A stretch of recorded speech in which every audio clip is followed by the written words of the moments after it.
I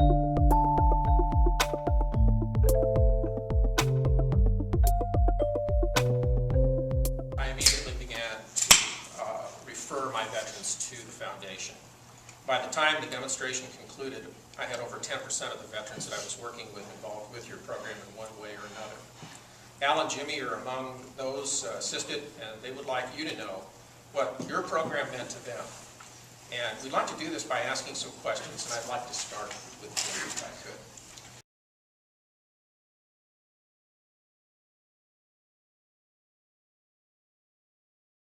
Jimmy, the group would like to know a little bit about why you decided to work with the foundation for help. Well, at that point, I had a kid on the way, so I was terrified. I think like all new parents are. And so I was looking around to cut every corner I could to kind of free up some extra money for diapers, formula, stuff I still have no idea what comes up. I guess after kind of getting shot in the head, I kind of take things one day at a time. I see. Not real big on long-term planning. Well, I know it was a tough decision for you to reach out for help, perhaps. I'm glad you did. And what did you think about that application process that we went through here before you hooked up with your counselor? Tell the group a little bit about how that physically happened. I got an email with a couple questions on it. Had been about a dozen or so, but they were really short and kind of to the point. There wasn't a lot of fluff, which I'm really used to with the Army. No, how do you feel? It was really concrete. You know, what's your income? What's this? What's your mandatory expenses? And it's just kind of get you to think before they call, so you kind of already have that in the mind of what's going to happen. And so that's just kind of the prerequisite to get your feet wet. Exactly. Well, once you got connected with your counselor, what impressed you about the way that the counselor dealt with you as an individual? Well, she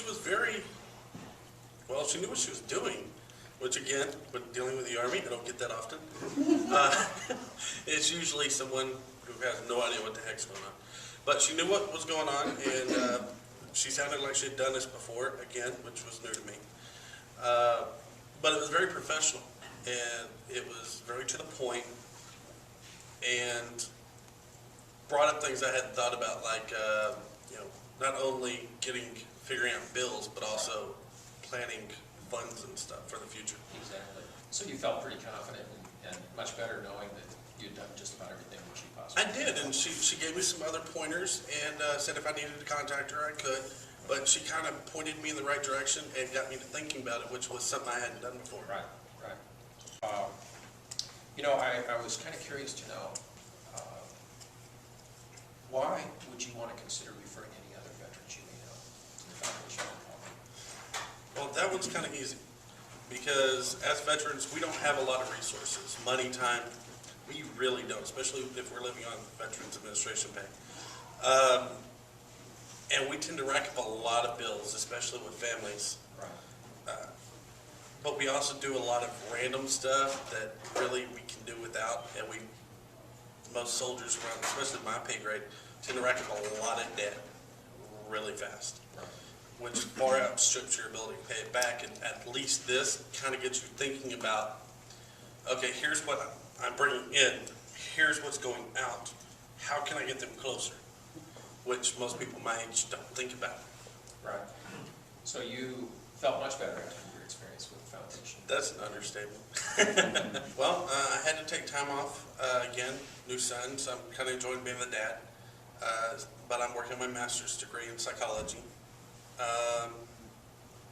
Other than that, I'm also active in the State Council for Independent Living. So I'm basically help coming up with ways for the disabled in Texas to learn to live independently. But between that and school and being a new dad, I've kind of got a full plate, but I love being busy. Right, right. Well, Jim, I want to thank you for coming here today to share your thoughts and comments about the value of the Foundation's work for you and your family. And I want to wish you good luck, as I'm sure everybody in the room does, on your future endeavors.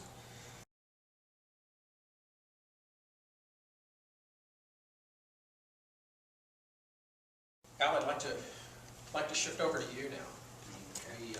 We have two men here with us today in two different perceptions of the work that has been done with them. I am an operations officer, 32 years in the military, active duty and reserve time. Most of my planning experience has been in operational, technical, and tactical. All of a sudden I'm a wounded warrior, now I have to learn a whole new set of regulations and a whole new way of life. I surprised command because I learned the regs. I understood what the regs are, hence Med Board 101. And I work with wounded warriors and veterans to help them understand and get the benefits that they need.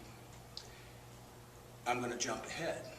Since I have met this organization, there is a whole new set of benefits that every soldier needs to have. And it's interesting. Networking brought me to this organization. Well, I'm hoping to expand that piece, and after, I don't know, whatever your thoughts are, network with more veterans and soldiers, because I'm going to jump ahead, if you don't mind. That's fine. As an officer in the military, and I know that there's a couple people in here that are veterans.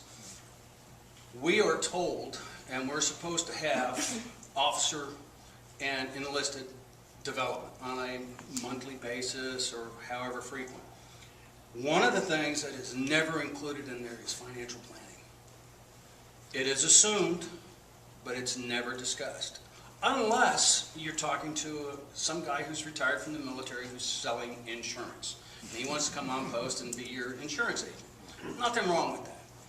But enlisted guys, and this is a perfect timing right now too, especially since DOD, Washington and everything is talking about cutting and slashing budgets.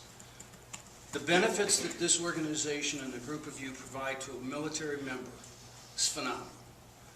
It is the right time to come in and educate a person on your assets. What are your resources? What do you have? What are you going to do with them? And where are you going to go? We're not taught that in the military. As an officer, we're more educated so we can understand those principles, but we don't always apply them because we're too busy doing other things, and we rely on our wife, our spouse, to handle all of that for us. And a lot of us, the officers are a lot in better shape, for lots of words here, than a lot of the enlisted guys. But that's not always true. You know, Al, that's interesting that you mentioned that because I believe I had talked with you about the foundation and the work that they do pretty early on, but you didn't initially reach out to take their help. No. Did you reach out to any other communities? Oh, yes. To seek their help? How did that work out for you? Okay. I was probably one of the hardest people for Mark to work with when he was assigned to the Dallas areas because, you know, I'm an officer, I'm a colonel, you know, I know how to do all this stuff. And that's not necessarily true. A lot of the officers, senior officers and all that need a lot of help and guidance on a lot of things because it's different. The civilian world is different to us. Mark found this organization and he sent an email to a young lady by the name of Dusty Wallace. And she's here in the Dallas area. She contacted me back, and she's with the new organization here. She contacted me back, and I guess I probably sat on that email for, I don't know, maybe 2 or 3, 4, 5 months. I'm not quite sure. It wasn't that long. But I finally made communications with Dusty, and she and I had talked, and I informed her that there's another program that I'm involved in. It's called EBV, Entrepreneurs Boot Camp. Have any of you folks heard of it? No. It is an organization that was started out of Syracuse University, and it's spreading across the country right now. And what it does is offers a veteran, a disabled veteran, the opportunity to understand what starting a business is all about. Being your own boss. So I went to that course, and I went down to Florida State University. Yes, I'm a Seminole now. And it educated me on the business world. So when I came back from that course, think that was in June, I made contact with Dusty again because I was ready to pursue what she could offer based on previous conversations. And it has been nothing but superb. Jumping into a couple of questions. She also sent me the questionnaire, which is a standard questionnaire, asking about my goals, what I wanted to do, short-term, long-term. Also had a very detailed asset inventory that she needed to get. And of course I questioned her on that, and I was very late. Why do you want all of this stuff? And she told me why, and I said, all right. So I, information overload, sent her everything. Dusty and I had several conversations, and then shortly after that, she introduced me to another asset that I am working really strong with today. And her name is Sandy Anderson. And she is a financial planner, I think she works in TI, and magnificent. And I couldn't ask for any better assistance. And she tasked me, I will say that. And so we've been working very diligent together.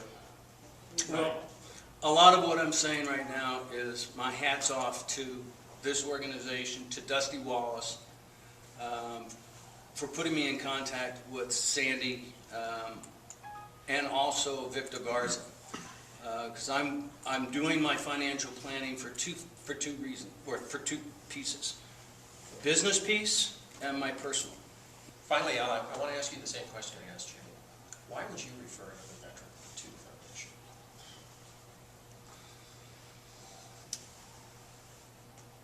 I guess I was spoiled. Sandy and Victor are two different type personalities. They approach things a little bit different, which is good.